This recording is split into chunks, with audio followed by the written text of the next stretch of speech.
औज़ुबिल्लाहिमिनश्शैतानिर्रजीम बिस्मिल्लाहिर्रहमानिर्रहीम। मुअज़्ज़ज़ सामईन अस्सलामु अलैकुम।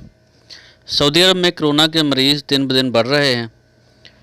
आज हफ्ता के दिन कोरोना के 2840 नए मरीज़ों की तस्दीक हुई है। सबक वेबसाइट के मुताबिक तर्जमान वज़ारत सेहत डॉक्टर मोहम्मद अब्दुल आली ने कहा है कि कोरोना के मरीज़ों की कुल तादाद 52,980 हो गई है। कुल तादाद में 34% सऊदी शहरी जबकि 66% गैर मुल्की शामिल हैं। 166 मरीज़ों की हालत नाजुक बताई जाती है और वो ICU में ज़ेर इलाज हैं। गुज़श्ता 24 घंटों में 1797 नए मरीज़ शफायाब हुए हैं।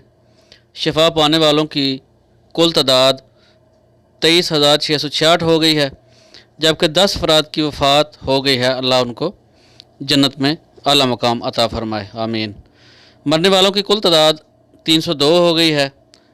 एक्टिव मरीज़ों की तादाद 28,048 है। नए कोरोना मरीज़ों में 26% ख़वातीन और 74% मर्द शामिल हैं।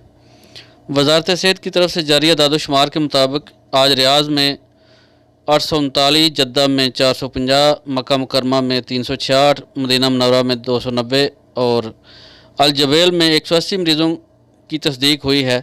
इसी तरह बाकी शहरों में भी नए कोरोना मरीज़ों की तस्दीक हुई है। अल्लाह रब्बुल इज़्ज़त से दुआ है कि अल्लाह ताला तमाम इंसानों को इस मौजी मरज़ से महफूज रखे और जो बीमार हैं उनको जल्द सेहत नसीब फरमाए, आमीन। अपना और अपने अजीज़ो कारब का बहुत ख्याल रखिएगा। आपके कीमती वक़्त का बहुत बहुत शुक्रिया। अस्सलामु अलैकुम वरहमतुल्लाहि वबरकातुहू।